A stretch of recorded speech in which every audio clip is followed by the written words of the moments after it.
سلامونه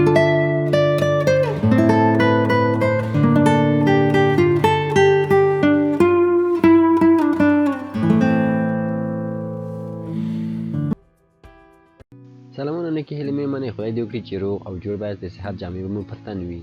نن د سمارټسافت له چينل څخه زه مسايل ارزمند د فوتوشاپ سي کوم ټوټوریال چې موږ را پیل کړی و د هغو 40مه برخه ده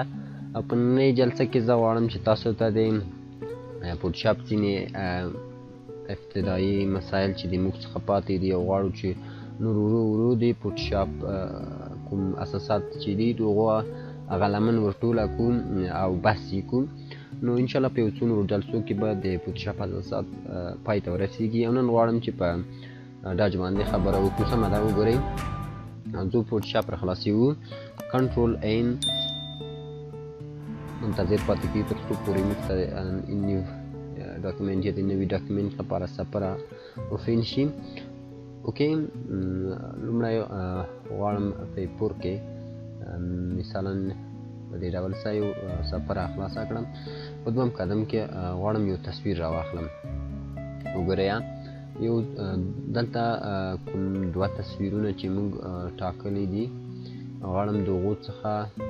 یو تصویر راواخلم یا دواړه په اوپن کړو په دغه ډول څه. اوکې، وګورئ دلته موږ دوه تصویرونه د مخکې څخه خوښ کړي تر څو پورې په هغو باندې موږ کار وکړو. وګورئ، ډاج ټول اصلا د څه دپاره کارول کېږي؟ د هغو کوم پینل چې دی یا کوم په هغو باندې موږ کار کوو. ډاج ټول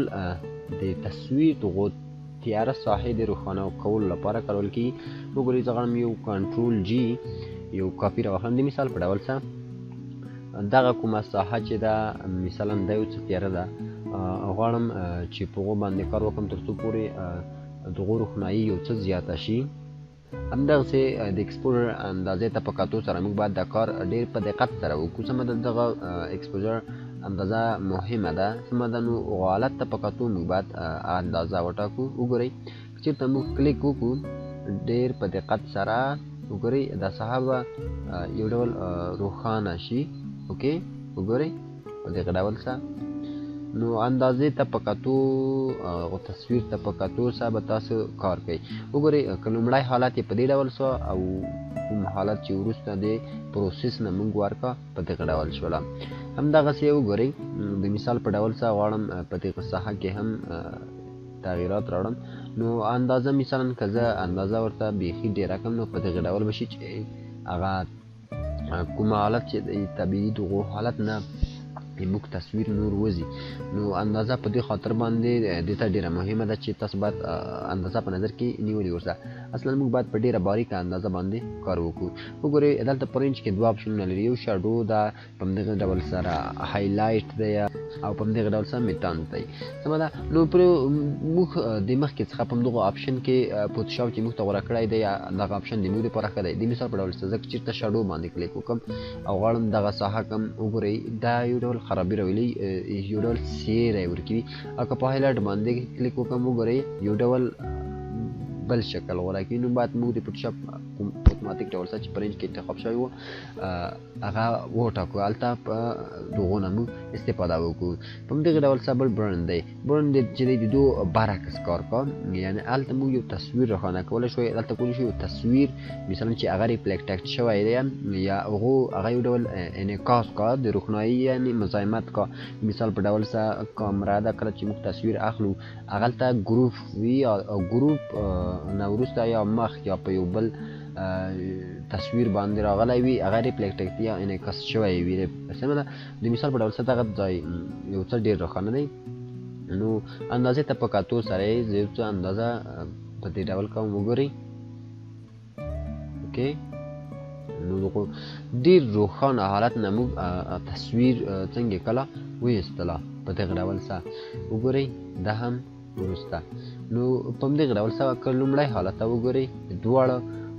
دواړه حالتو ته وګورئ. په لومړي حالت کې په دغه ډول وه. سمه ده، یو څه زوم اوټ کومه. وګورئ وروسته د پروسس نه په دې حالت کې شو، یعنې یو د بل برعکس عملي په دې کې ترسره کېږي چې موږ باید له ډېر دقت څخه کار په دې کې واخلو. په دویم قدم کې کوم چې د پروټیکټانس دی په دوی باندې موږ څه کولی شو وګورئ دا رنګ تشخیصي وي که چېرته دا موږ لرې کړو هغلته رنګ ته نه ګوري سمه ده په هغو ځای کې یو څه خرابي رامنځته کوي د مثال په ډول څه وګورئ مثلا غواړم دلته یو څه تغییرات راوړلم وګورئ اندازه یې یو څه لویومه او دا کوم ټک چې دی دا موږ لرې کړی دی یا هم ایسته کړی دی وګورئ په دې کې یو څه خرابي راولي یعنې هغه رنګ نشي تشخیصولی چېرته د موږ رنګ تشخیص کا او دغه ټک دی موږ غیر فعال وي نو بیا د ډېرو مشکلاتو څخه موږ نه مخکې وي وګورئ یو څه رنګ د تشخیصي وي نو د کار د اسانتیا دپاره باید دغه ټک دی موږ څنګه وي فعال وي دایم الوقت په همدغه ډول سره نو حالت ته په کتو سره موږ کولی شو استفاده وکړو وګورئ مثلا کوم ځایونه چې هغلته نور ډېر منعکس شوی دی یا بیرته یا هغه ځای ډېر تیز دی رنګ یې کولی شو موږ هغلته د هغو نه استفاده وکړو خو اندازې ته په کتو سره مثلا زه دلته 6 اندازه ورکوم کنټرول زاید وګورئ ډېر په باریکې ډول نو په همدغه ډول سره موږ راځو سپینج ته صحیح ده وګورئ سپینج اصلا د څه دپاره کارول کېږي سپینج چې دی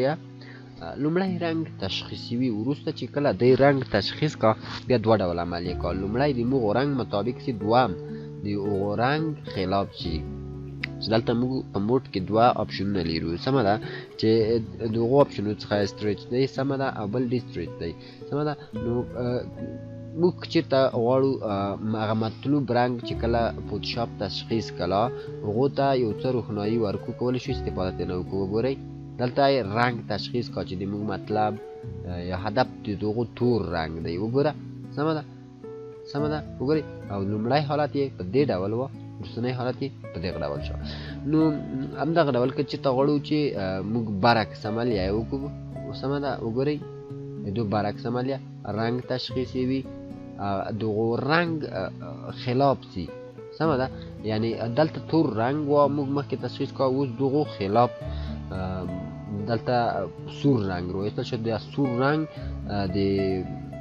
هغه رنګ دی د پوست رنګ دی نو په همدغه ډول سره په ځینو حالتو کې یا په ځینو وخت کې موږ ته ضرورت کېږي چې د موږ کوم ډیزاین یا کوم تصویر چې دی هغه یو څه روښانه کړو یا یو څه خاب کړو په ځینو ځایو کې ضرورت کېږي سمه ده نو کولی شئ د هغو نه تاسو د کوم تخنیک چې موږ درته وویلې چې د هغو څخه یو ډاج و برن و او سپنج و کولی شئ دونه استفاده وکړئ یا سمه ده په ځینو ځایو کې استفاده کوي چې انشاءالله بیا به وروسته په لویو پروژو کې چې کله موږ مثلا یو پوسټر یا یو مجله یو پوسټر یا هم یو بزنس کارت ډیزاین کوو ځینو حالاتو کې تصویرو په هغو ښکلا ورکولو کې ضرورت کېږي چې د هغو نه موږ استفاده وکړو